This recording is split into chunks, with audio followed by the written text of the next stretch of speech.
What's going on YouTube, and welcome back to Cobra Comics. I wanted to take a little bit of time to kind of go over my Tucson Comic Con experience, what I picked up, and my final thoughts.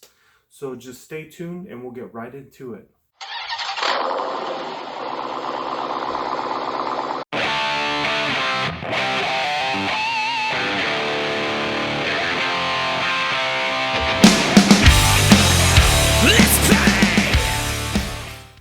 Okay, welcome back. So this past weekend I went to Tucson Comic Con. This was my very first con that I've ever went to. Back in college I went to the San Diego Comic Con, but back then in my college years I wasn't into collecting comics or pop culture. I just basically went with a buddy of mine that was into anime, and I just checked out more of like the movie stuff and looked at statues and so forth. But my actual first Comic-Con where I was looking for things, I'm into comics and so forth. This was my very first one that I attended. So I got to meet up with Richard from Drashier's Comics, and I also got to meet up with Colt and Maria. I will leave their Instagram tags or their Instagram links to their channels. It's Bat Pina and Bat Cereza is their channels. But I got to meet up with them and Richard. I've known Richard for about 3 years on YouTube and never really got to meet him in person, but just a super cool class act. 100% very down to earth, easy to talk to, super funny. He just knew the ropes. Like, this was his 6th or 7th Tucson Comic Con that he's been to, so he knew where to go, what to do, how to talk to people, and so forth. So I learned a lot from him at this con and just had a great time hanging out with him and with Colt and Maria as well. They just made the whole Comic Con experience just even more than I could imagine. So basically, I got there on Friday. I had the day off on Friday, and the con ran on Friday, Saturday, and Sunday. So I got there on Friday. Little did I know that the actual con started at 3 p.m. on Friday, and then it went till I think 8. And then Saturday it went from 10 a.m. till 7, and then Sunday it was from 10 a.m. to 5 p.m. So kind of awkward hours. I wish it was just from 10 a.m. to 8 Friday, Saturday, and Sunday. That would have been awesome. But this being a medium-sized con to a smaller con, it's ran a little bit differently. But I'm glad I attended this just for being my first con and just kind of to get my feet wet a little bit on what to expect and how to learn the etiquette of talking to the artist and maybe bargaining with some vendors and so forth.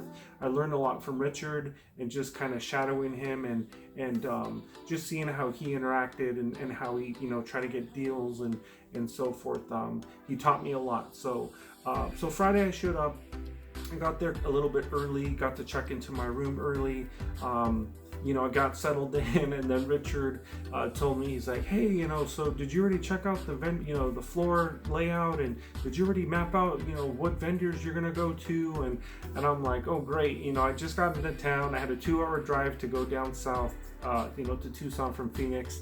I'm a little bit lagged from the drive, and I'm trying to get my stuff together and unpack my stuff. And Richard's like, you need to have this, mapped out and this and that. And I really appreciate it. I didn't take it at all like he was like dictating or anything. He just was looking out, for me to get organized and to just get my stuff together. So thank you, Richard, for doing that. I got to kind of map out who I wanted to go and see, what artists I was looking for, and so forth. So it was very useful, very helpful. So Friday we get in there. Right away, me and him start kind of, I started following him first, and he, hit up Dan Mendoza, he hit up Billy Tucci, he hit up Coffin Comics with and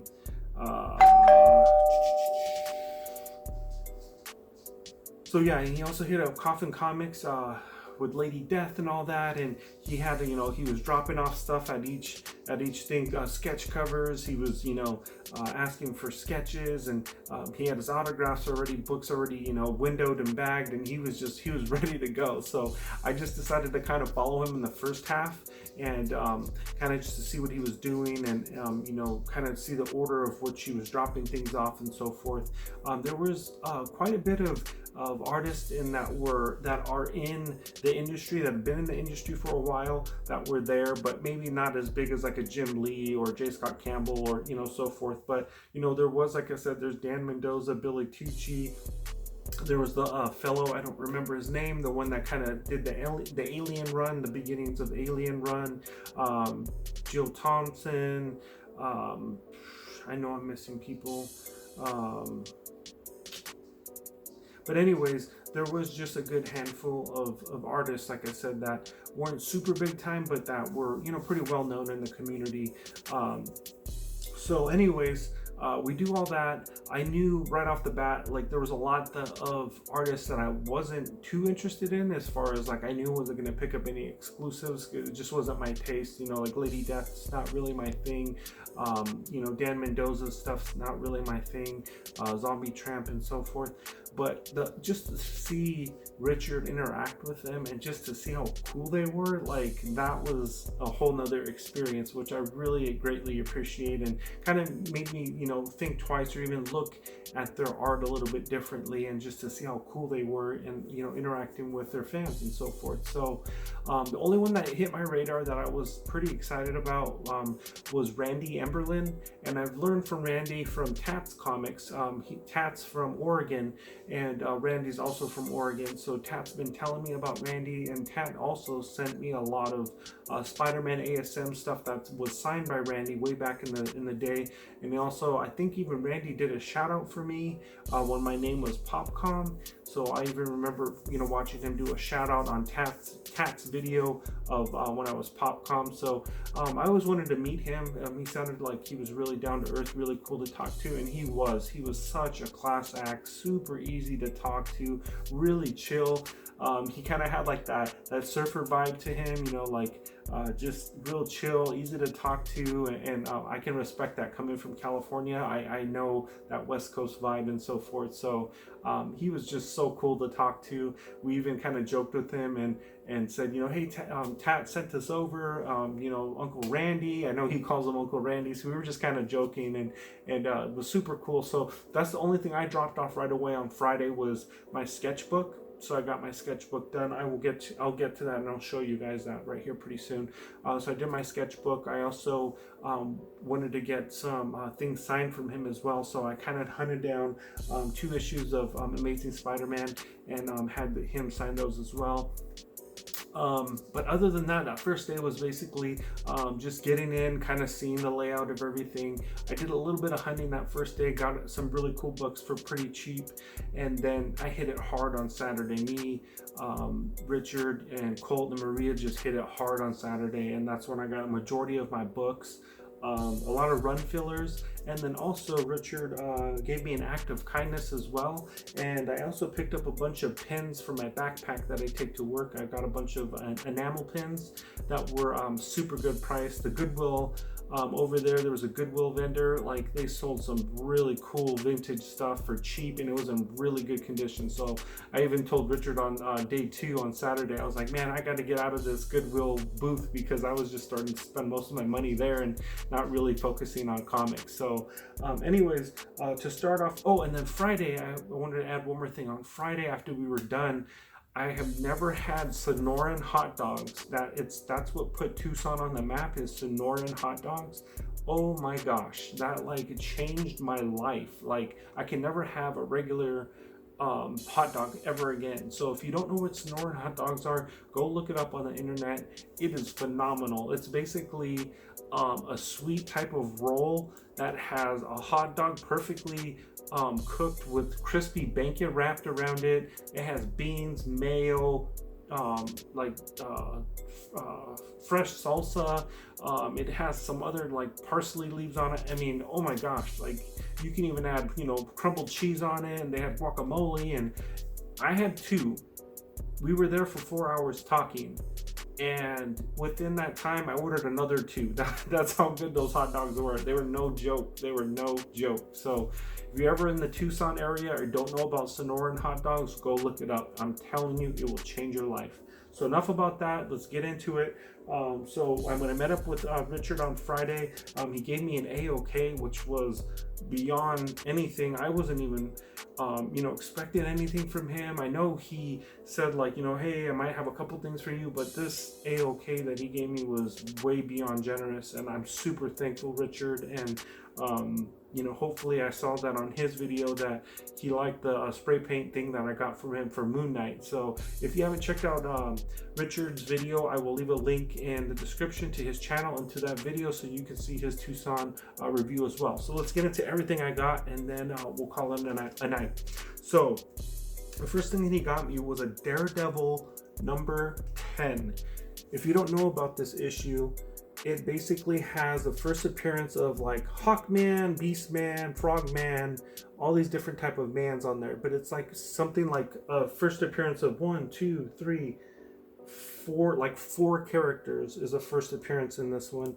And it's Daredevil and number 10. So this was right before they switched over to the red suit when he was yellow suit. I think it was issues 1 through 8 or 1 through 9 were all yellow suit, and then this one switched over to his red suit. So this is pretty iconic cover, and just in respects of all the first appearances and his first couple issues of his red suit. So thank you, Richard. He knows I'm collecting Daredevil, the first volume, and that's just a huge addition to my collection. He also got me Web of Spider-Man. Web of Spider-Man is another run that I'm working on. And there is Web of Spider-Man number 98. He gave me that. He gave me Web of Spider-Man number 99, which is awesome cover, just pops with those colors and the fighting and so forth. And he also got me Web of Spider-Man 91. So this is definitely a run that I'm trying to complete, is my Web of Spider-Man. I have some ASMs, but I know that's a huge daunting run, and I'd rather get all of Web of Spider-Man. It's still a big run, but it's attainable, and I already have like 1 through 10. Those are like the hardest to get, so the rest should be pretty easy, just going to be time consuming. So thank you, Richard, for that A-OK, and that Daredevil was just amazing. So let's get into the sketch from Randy. I dropped it off that first day, and he finished it on the second day and let me know that it was ready, and I went to go and pick it up. This is my first actual sketchbook. I got this, and I got 6 Sharpie pens for like 20 bucks from Hobby Lobby. I had all these coupons and so forth, so huge shout out to them and hooking it up with all the coupons and discounts. But my first sketchbook, so I'm going to start getting different artists to get some art done in here. So Randy skipped the first page, and he said that just to keep the the art covered and clean, he started on the second page. So I asked him when I dropped it off, he actually asked me, he's like, so what are you looking for? For the $50 price mark, I thought the sketch would be good in black and white and maybe just a head sketch to start off with. But he's really well known for Venom, for Carnage, and for Spider-Man. So I kind of just asked him, so like, I kind of left it up to him. But he started right away, he went into, hey, I really enjoyed drawing Carnage and all the different things that are kind of flying off of him. So I just said, you know what, say no more. If you enjoy doing it and you're going to put time and effort, like, go ahead and do Carnage. I'm cool with that. So he did this Carnage sketch, and you can see down there that he personalized it to me, and he also signed it. And that's the Carnage sketch that I got from Randy Emberlin. Like I said, he was so cool, so easy to talk to. Just a great first sketch to get. I was super happy with it. And then after talking with him, I also got some signatures as well. He was just so willing to, use any pen that you gave him. Some of the artists were very particular on what pens they used and where they signed, and he was just like, you just tell me where to sign, you tell me which one to use. He was totally cool. So I had an ASM 337 signed in gold right there in the corner. Randy Emberlin 2019. That's such a sweet cover, and the gold really pops on that black for sure. And then I also got him to sign this 355 Amazing Spider-Man with Moon Knight, Night Thrasher, or Midnight, Night Thrasher, the Punisher, Moon Knight, and Nova, all on this cover. And he also signed on Punisher right there in gold to make it pop off of his black suit. But that's just a sweet cover too, with all those characters and all the appearances right there. Just awesome. So yeah, so that was all done by Randy on that first day. Then we got into the meat of the hunt. So just, you know, looking through all the collections and the vendors. Now all these were kind of different prices. Some of them were $1, some of them were $4, some of them were half off. So I'll try to remember. I don't remember all the prices, but these first couple I think were all either $2 or $3. But I found an Immortal Hulk number 14 in really good condition. That's the only Immortal Hulk he had in his collection, and this guy had tons and tons of long boxes, like I would say at least 50 or 60 just laid out on tables and underneath tables, and that's the only Immortal Hulk that I found, number 14. He also had that Chuck Dixon run that I always talk about of G.I. Joe. I only had 3 left to get, and I have 0 to 27. That's the whole run. But this is number 16 with Baroness and that red cover and like that highlighted cobra, like glowing cobra just wrapped around her. It's just so cool.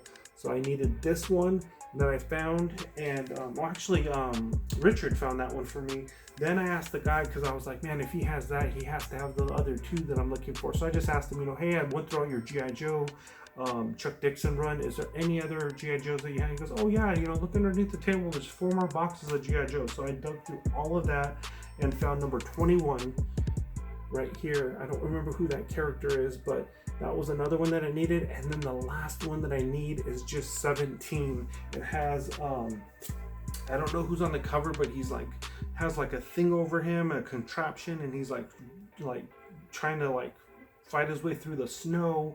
And it's a cover that catches your attention, where you can just see all the snow on the cover, and this guy's like frozen, and it might have even been Destro. It might be Destro on that, and he's just frozen and just trying to drudge through the snow. That's the only one that I need left, and I have 0 to 27, all the A covers and all the B covers. So that's like my run right there with Chuck Dixon, number 17.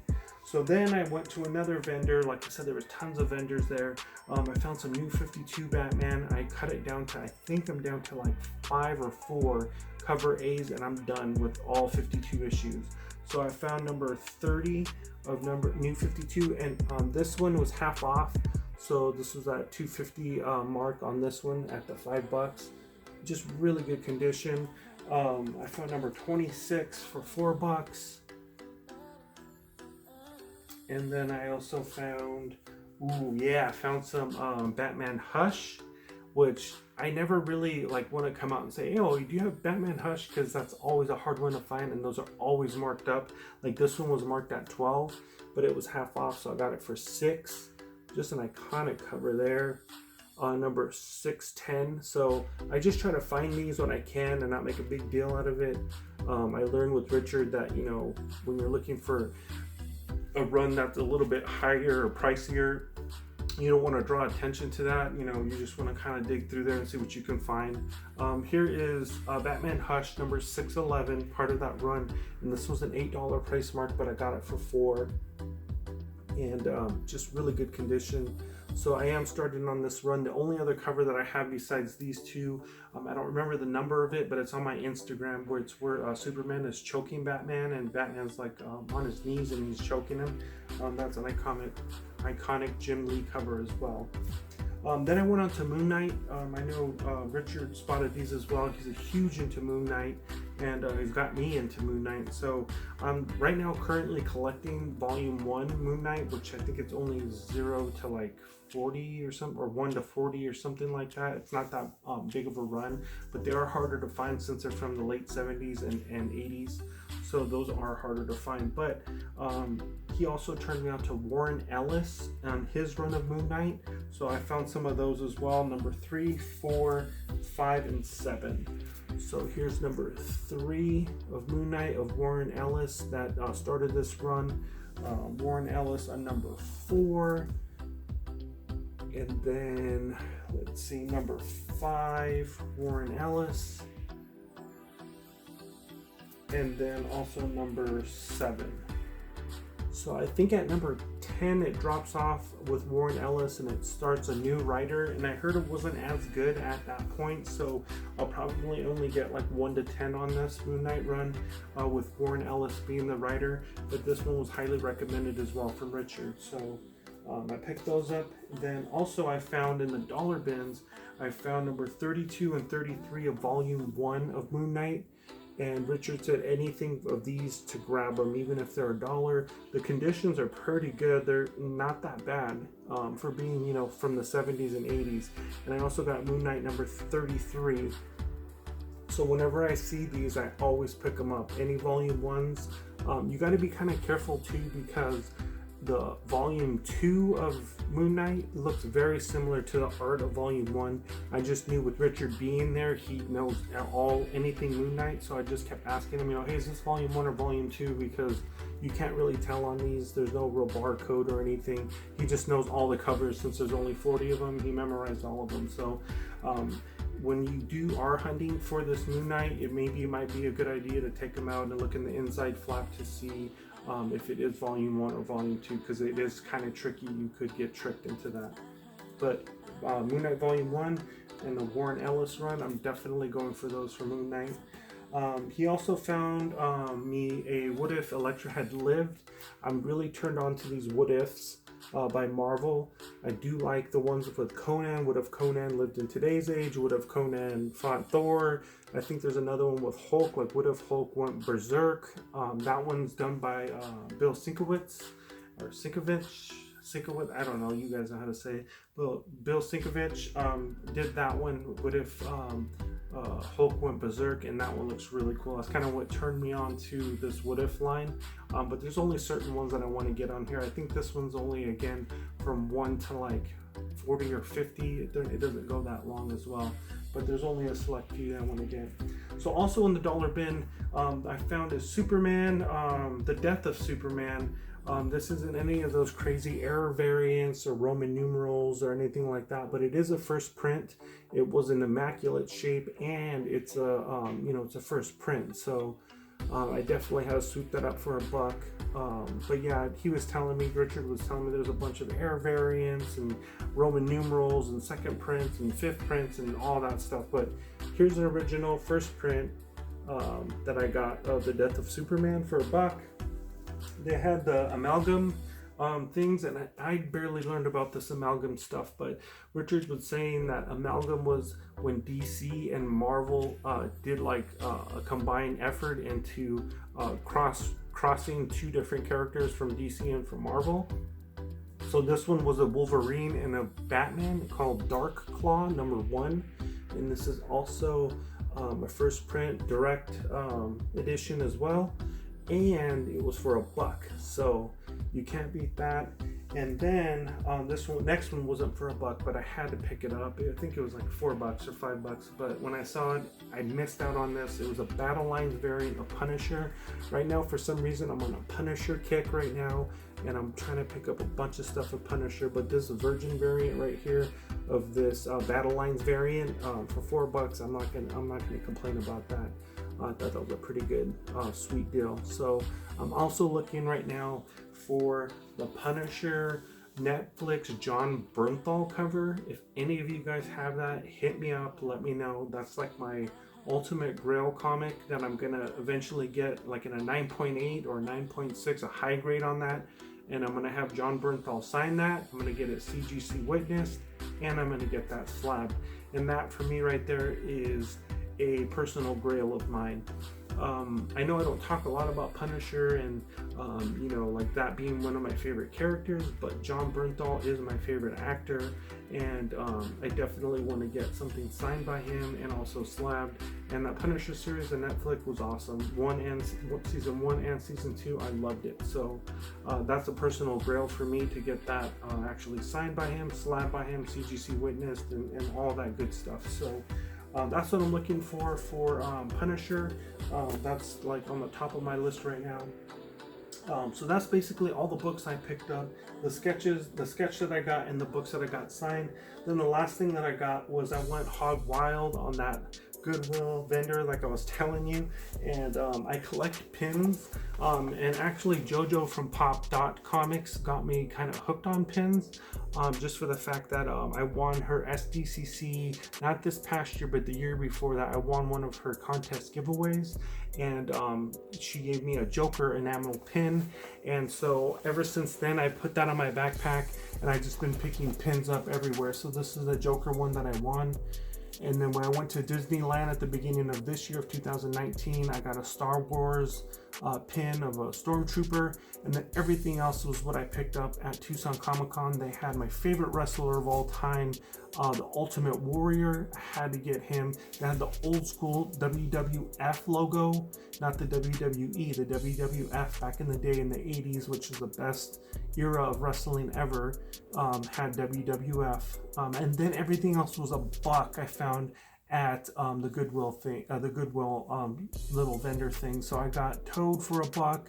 I got the old Duck Hunt, regular Nintendo Duck Hunt gun. You guys know what I'm talking about, right? Remember the Mario came with Duck Hunt? It was a 2-in-1 game, and it also came with the Duck Hunt gun that you can shoot the ducks with. The original regular Nintendo controller, that's super old school. We have the Autobots, Transformers logo right there, and then the Decepticons, a pin there as well. We have Chewbacca, that's my boy. And then right here, I had to get this. It was so iconic. Hopefully it shows up. It's the Cobra Kai logo. And that's also what my current logo is for my comic channel, is this Cobra Kai from Karate Kid. It's based off this actual design, but instead of saying Cobra Kai, mine says Cobra Comics. So if you guys are wondering how I got my logo, I had a local artist draw that for me using this as like a theme. He didn't copy it exactly, but he threw his own detail in it and threw his own colors. But that's kind of the theme of what I was going for. Instead of the Cobra Kai, it's Cobra Comics. So those are all the pins that I picked up at Tucson Comic Con. Got them for a really good deal, really good price. But yeah, so that was about it. We're going on 26 minutes, so I know this is long, but overall I had a blast. I will be definitely going back next year. I will be more organized. I will probably bring a little more money than I did, because there was just so much good stuff. It's a great con to come to if you're out of state, or whatever it is. To find rooms down there is pretty cheap. To get over to here to Arizona is pretty cheap, and the con itself has gotten a lot bigger from where it was used to be at, as far as what Richard would tell me, told me from past experiences. But just the whole atmosphere, the people down there, the vendors, the artists, the even just the workers walking around. It's such a cool community. Like, I didn't walk into one person or bump into one person that was rude. We got to sit down and talk to just two random people that were sitting there eating. We had a super long and geeked out conversation on Star Wars and how Richard used to make, lightsabers for a Star Wars company and, lightsaber company, and just had such a cool time just all together meeting Colt and Maria. They're just so awesome, so genuine, such like caring people. Like, you don't find that everywhere. You don't find that, just meeting people randomly on Instagram or YouTube. And for me to actually meet up with them and to interact with them and to, break bread and eat with them and just get to know them better, it was such a cool experience. And Richard's so awesome, and just I had such a great time. So if you guys are thinking about trying to, check out a new con and not, maybe go to the huge ones every year like C2E2 and New York and all that, you want to try something different, this is definitely something I would highly recommend to come and check out, to come and hang out with us, and just to, try something new. You know what I mean? It's just all together, like I said, for this being my first official Comic-Con, I had such a blast, and I can already see myself going year after year after year, and even taking my kids when they get older and they understand what's going on, to take them with me as well, and to have it like a yearly thing to go on this trip to Tucson and to go to Tucson Comic Con. So with all that being said, guys, I know this was a long video. Thank you for sticking with me through this long-winded video. I appreciate all your guys' subs. I appreciate you guys watching. Please leave a comment below, hit that like button, and as always, stay awesome.